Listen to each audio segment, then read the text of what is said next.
Hi everyone! Today is the time for my wrap-up video for the month of August.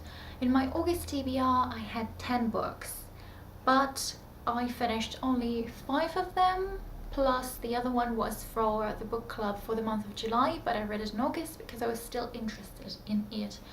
So, in total I read 6 books in August. The first book that I finished was Anne of Green Gables by L.M. Montgomery, and this is, I believe, a Canadian children's classic book about this girl Anne who is being adopted by a family, and when she finds out that they wanted to adopt a boy, she's trying to make them like her.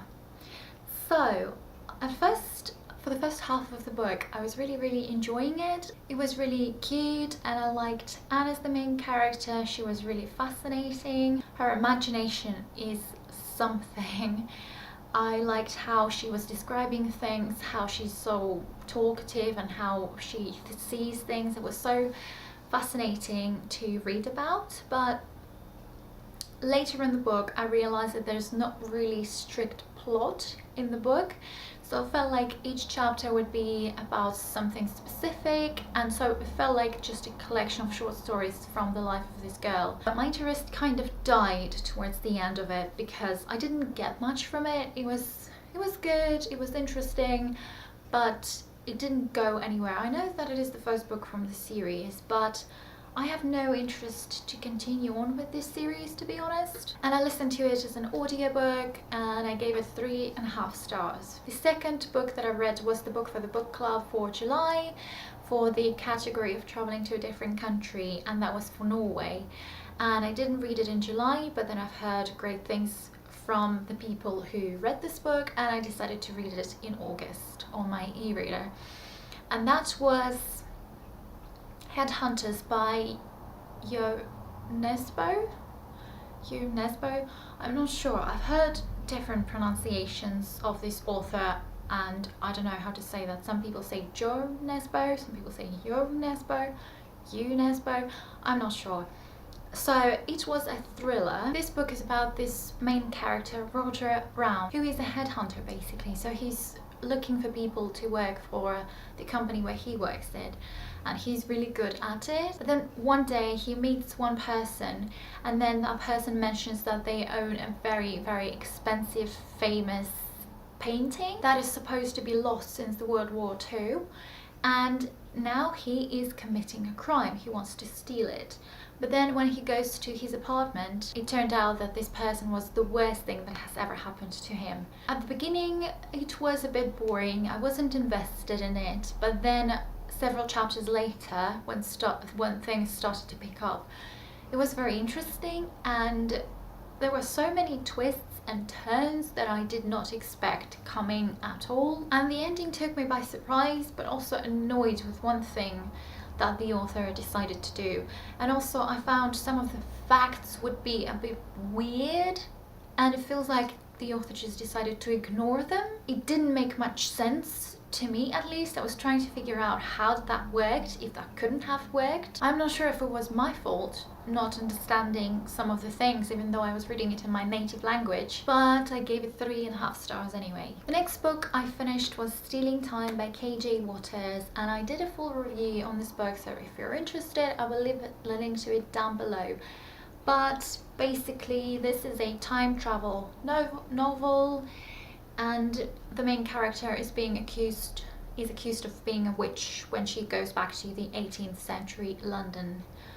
I found this book boring. I liked the concept of the book, I liked the idea of the book, but I didn't like how it was done. So if you're interested in what I didn't like about this book and what I liked about it, check out the review. But I gave it 2-3 stars, somewhere in between, I still don't know. But to be honest, it's probably closer to 2 stars because some of the bits were interesting in it, but some of them were not. Most of the time I would just be bored by it and didn't want to pick it up again, and it took me a month to read this book. So I think it says something for a 300-page book. Another book that I read, I borrowed it from the library and already gave it back, and that was Encumbered by Rachel Kane. This was the first book from the YA trilogy. I don't even know what genre it is, to be honest, but it was about this world in which the great library of Alexandria was never destroyed. They basically own all of the books, all of the works by different scientists of the ancient times, so they still exist, those books, and owning a book is a crime. This book was very unique, and it was kind of a book about books, which I always love, and I thought that it was very fascinating. I really enjoyed it. I gave this book 4 stars, and I'm planning to do a review on it. Well, I filmed it already, I just need to edit it and upload it.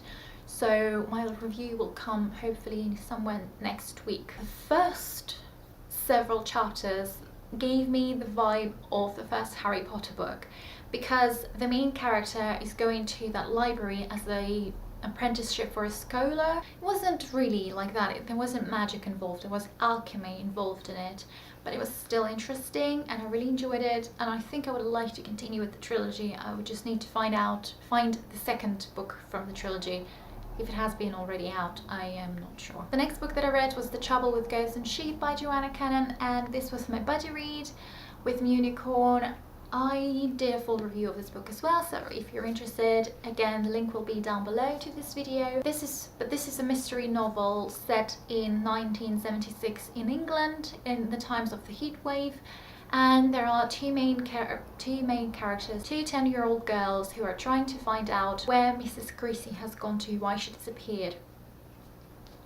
This book is a very slow-paced one, and there are 2 mysteries going on in this book.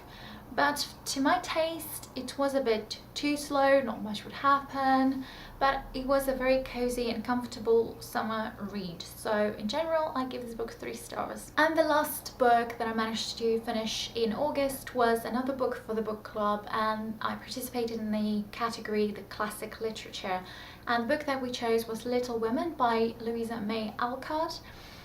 To be honest, when I started listening to this audiobook, I tried 3 different versions of this book and I didn't like any of the narrators. So I listened to the first chapter about 3 times, and the first several chapters were not engaging. I wanted to DNF the book, so there was nothing for me to be interested in it. But then I decided to continue on with it anyway, and then after half of the book, towards the end, I realized that I liked the book a lot, and I liked the main characters. I liked watching their journey of finding their paths in life, finding their partners, their husbands, and also I found that their mother is a very wise woman. When she was speaking, I would be listening to her very carefully because I didn't want to miss a single word that she says. Basically, it felt like a guide of how to make a family work, let's say, so everything would be good in a family. That's what it felt like, to be honest, and I found it really helpful and good.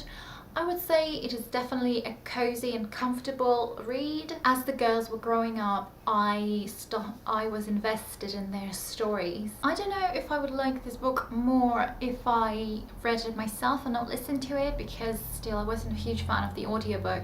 It was narrated by different people and some of the people would be quieter than the others, so you know, it was difference of volumes in there. And that's what I didn't like about it. Some of the voices I didn't like.